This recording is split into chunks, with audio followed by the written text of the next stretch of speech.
Hey guys, it's your boy Lama Connor here and alive once again, and welcome to another video of mine. Today we're going to talk about Tron Ares. I just saw this recently, and this video is meant to sort of come back all the negativity out there, because I'm seeing a lot of things, I'm hearing a lot of things that are so negative. But in my opinion, the movie was just fine. It's not a slop, it's not terrible, it's just fine. Like, please, please, please, please, I want more Tron stuff. Please, just go and watch this. I don't understand where this negativity is coming from. Everyone's putting their own personal opinions, which is fine, but they're reaching out of like pockets, empty pockets, for all these vague, shallow justifications of why this movie is bad. No one's really talking about the deeper implementations, or everyone's just acting like they have amnesia and they never seen a movie before. I'm very confused because movies are predictable. They're meant to be predictable. There's always going to be some sky beam going on. Movies have this 1, 2, 3 sort of onset of a storyline. The middle, the middle is going to be like a turning point. The third act is going to be like the most granular thing ever, right? It's very predictable. So I'm a bit confused as to what people are saying about this movie, because it's not as bad as you think. Definitely watch it in the IMAX. And it's Disney. Guys, what are we expecting here? It's just another reboot for the younger generation. It's not for us anymore, because the older one was years ago. Quite literally, go back and watch Tron Legacy. Disney literally just did the same movie. They just switched the roles. These are all fictional characters. There shouldn't be any like negative or mean-spirited things to say about these actors or characters, because you're just reaching out there trying to implement our reality issues into this movie. But honestly, this is all fictional characters, guys. Like, where's this negativity coming from? Disney literally just swapped the roles. Kind of like in Tron Legacy, you had the robotic Olivia Wilde. She was acting like but this time you have Jared Leto acting as that character. Tron Legacy, we have the human being, I forgot his name, Flynn. This time we have a person named Eve. They just switched the roles, guys. It's not that complicated, You guys are thinking way too deep into this. I think the movie is fine. Obviously, you can nitpick it and make fun of it, which is fairly easy to do, but you gotta be grateful here. Like, we are getting more Tron stuff, which I really, really want. We are seeing people, the effort they're putting in terms of the VFX and everything like that. People have jobs. This is great. I love this. And it's related to AI, which is very relatable to us nowadays anyways. So it's great stuff. Not only that, in the movie, they paid some homages to Tron Legacy movies and the movie before that. So I greatly appreciate that. Obviously, there's not a lot of like talking in this movie. But it's a good backdrop to the artist. Same thing as Tron Legacy. It's a good backdrop to Draft Punk back at the time. I don't understand where this negativity is coming from. Once again, this is my subjective opinion. It's rinse and repeat Disney has been doing the past decade. Why are we acting surprised? Why are we still acting so negative about this? They're doing what they can with what the material they have to make it, digestible for everyone, I guess you could say. But yeah, it's not bad. You could tell that the editing, I think the movie should be like 4 hours or 3 hours long for sure, kind of like Blade Runner. But you can already tell like the cutting and the editing of it seems a bit choppy. So I think there's a lot more movie in there. It's just that they couldn't really reveal it theoretically. I mean, they couldn't reveal it, all of it, to us. So I'm like, maybe in the Blu-ray version there might be some scenes that we have missed, but like, you could just tell the way they was editing, it was just like, a little bit choppy here and there. But overall, the movie is great. I could start from the beginning. Like, yes, the beginning of it, the first 6 minutes, oh gosh, I was so bored. Not gonna lie, I was bored in the first 6 minutes because the whole credits. I was watching the news. I was like, bruh, get on with the movie. But once you get past that, once you see Jared Leto or Tron or whatever his name is, Ares, training or whatever, it's like, okay, the movie's better now.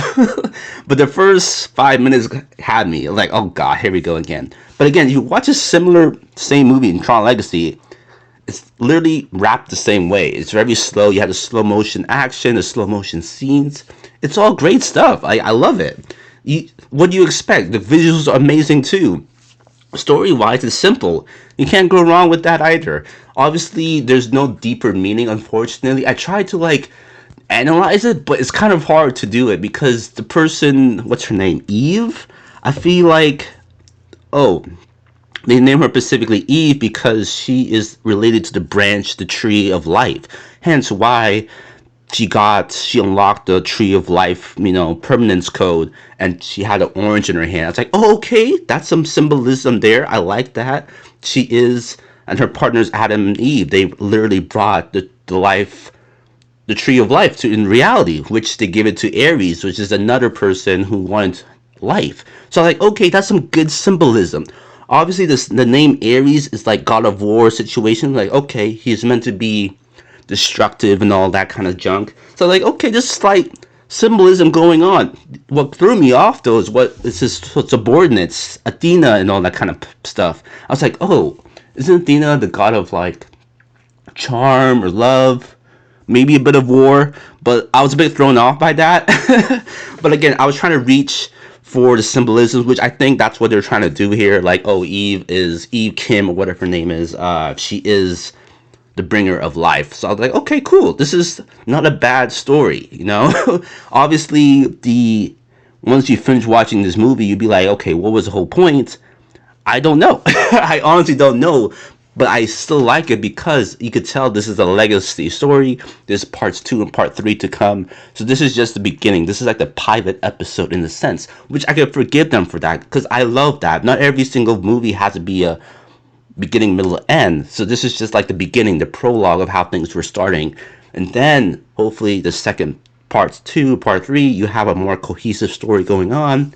And theoretically speaking, if this movie makes money, we can see that all the way through. So I'm really hoping you guys could be on my side here or the opposite side because I love Tron. It's the only movies out there that's so visually different than what we are seeing nowadays. I hate the whole, fantasy CGI backgrounds. At least this is a little bit more relatable because like, okay, cool lights and stuff, it looks realistic, so I love that.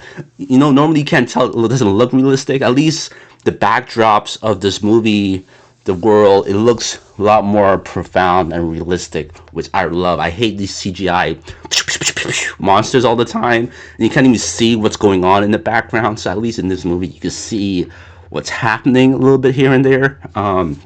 But yeah, besides that, Jared Leto is a phenomenal actor. I just think the other actor, Eve, whatever her name is, I think they should have replaced her because I'm not too sure if they're doing voice acting over her lines because her accent or her voice doesn't sound very convincing at all, and the dynamic between them is not felt. Maybe there's some scenes that was left out that I can see because the charisma between them is so dead. As opposed to Tron Legacy in the beginning, you could tell like, oh, Olivia Wilde and the other Finn, the dynamic between them was resemblable. You could see the charm, the spark there. In this one, Ares, you can't really feel the spark at all. Even though they switch the roles and stuff like that, you just can't really see it. And so I really wish they kind of replaced her with someone else, perhaps, because you need that balance. Jared's going to be the robotic, oh, what is life? What does life mean? Oh, what is this? A mouse? A laptop? I've never seen this before. If you're going to have him do that, you need someone who's the complete opposite to balance that sort of behavior. So I think it's a bad on them for not choosing a better actor or a better character, unfortunately. But I think the story's okay. The characters, iffy because they also had like influencers in the movie too. I was a bit confused. I was like, oh god. But again, this movie was a roller coaster because they introduced Bella, what's her name, that TikTok person, Bella Poarch or something. She was in there announcing the new CEO of Encom or whatever it is, and I think the CEO of Encom was also a social influencer. Like the whole team is just a bunch of social influencers from reality, right? So I'm never too sure they were actual actors. But so that was interesting to see, I suppose. But again, they came and went, which I'm happy they weren't main characters. So it was kind of nice. And again, I'm not sure what people were expecting here. Like, it's blue and red. Complete colors, complete opposite of each other. You got two bad companies going against each other. Competition. It's predictable. It's expected. There's no deeper meaning behind all that. So I'm a little bit confused by the negativity behind egg comments, because in Tron Legacy, that's the whole reason there too. It's the same thing. It's literally the same thing, guys. It's predictable. It's a reboot for the younger generation. We're getting old. Come on, like, come on, accept it. Stop being so negative. Appreciate what we have, and let's see where they go out with it. You know what I mean? So, anyways, what else can I talk about this movie? I talk about symbolisms. I talk about characters here and there. Yeah, the music, that's all it is. There's a lack of conversation between all the characters. So all you're hearing is this, all you're seeing is cool scenes and a bunch of cool music, I guess. Unfortunately, Jared Leto is so stiff sometimes, a little bit cringe here and there, but I like it. You know, that's the point of it. But his other partner, she's a little bit too stiff. But it's not the worst movie. This movie at least is at least better than his previous movie, which was Suicide Squad and the vampire thing, Morbius. Those movies sucked. At least Tron is something different, bro. And we like different. I want Hollywood to keep on doing the difference. You know what I mean? Like, I want to see different. At least this is different enough for me to enjoy the movie with the popcorn in my hands. But I do recommend not watching this as like you have to have the energy to watch this, because you will fall asleep here and there. Like, if you're not in tune in the movie, you will fall asleep, because there's a lot of scenes that go on for way too long, like the motorcycle scenes. That was going on for way too long with no interaction, there's lack of like conversation. If I didn't have the energy, I would have fallen asleep for sure. And the same thing with jet skiing in the water there. Those scenes were a little bit too long, or at least not there was no conversation, which I don't think need conversation, but it's just like, where is the dance? You know, these action scenes are meant to be a dance to visually see. But in the motorcycle scenes, it's just more of like they're just going around the city, you know. And also the jet ski scene, they're just going in a straight line. I'm not too sure how they're messing that up. But anyways, what else is there to talk about? Oh yeah, I really like the homage to the old Tron as well, with the visual effects where Jared Leto gets zapped into another 80s world. That was pretty cool. Like, I can't believe why do you have to hate on that? That's actually really sick. And then he had these interesting conversations with the Time Lord there. Although it is 80s knowledge, this is way before my time, so I was a bit confused, like talking about Mozart and talking about all this random junk I don't really care about. But it was interesting visually to see. Unfortunately, it was just one scene that he just gets in the car and he kind of just goes. But I like that, man. The movie is like 1 hour and 15 minutes, I believe, so it's not too bad. But you could tell that they had to cut out a lot of junk, which is so unfortunate, because you could tell there's potential in this whole movie. Like, if you just flesh it out a bit better, it would have been so good. Like, especially the main villain. I didn't understand the main villain there. What's his name? The guy from, what's it, X-Men? The speedster, Silver Surfer. I don't even know his name. But his instant twist or like snap doesn't make sense. He is supposed to be one note, but I don't know why he was so angry the whole time. I don't understand his background. Obviously, you have the mother trying to like expose his backstory and like, oh, his father did this. Oh, you're the CEO. You must do this. You stand for this. But him as a main character, I didn't understand him at all. Like, I'm not too sure what his hatred for e-com is, or where's this god complex is coming from. I didn't understand that, because in the beginning of the movie, he's okay. Like, okay, he wants to get things that he wants. But in the middle of it, somewhere, he just snaps and gets so aggressive. Like, he hates his mom. He hates the company. He doesn't care. I'm like, he didn't lose anything. I'm so confused. Like, why is he so angry and pissed off? That made me puzzled a little bit. And then his subordinates came out, Athena or whatever. Spoiler alert, I suppose. Comes out and she says like, "Hey, I'm doing what I'm supposed to be ordered." I'm like, and he was like, "Okay." And then Athena kills his own mom. I'm like, "Okay, why does she have to die?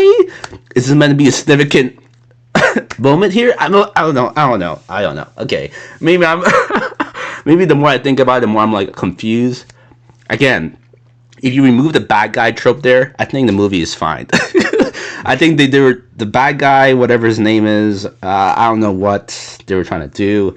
I like the military aspect of it, the AI like again, things we haven't seen before. There's nothing new here, so I don't understand why the negativity. But the upbeat of like the change of characters, they need to fix that. I think it's because of the editing. Because I'm pretty sure it's the editing. Blamed it the editor, not the director, perhaps, or the the people them. It's just the editing. Like the acting was fine. It's just the editing in which they had to sort of cut down for time. You just can't see it, and it's very prominent because it's like choppy sometimes, but it's still good. It's fine. The movie is fine, guys. But anyways, the ending is cool too. I like the homages to the old movies. Unfortunately, the ending didn't make any sense when General just drives off in the motorcycle, and I'm like, okay. He wears normal clothes now, which is cool. He bleeds now, which is cool.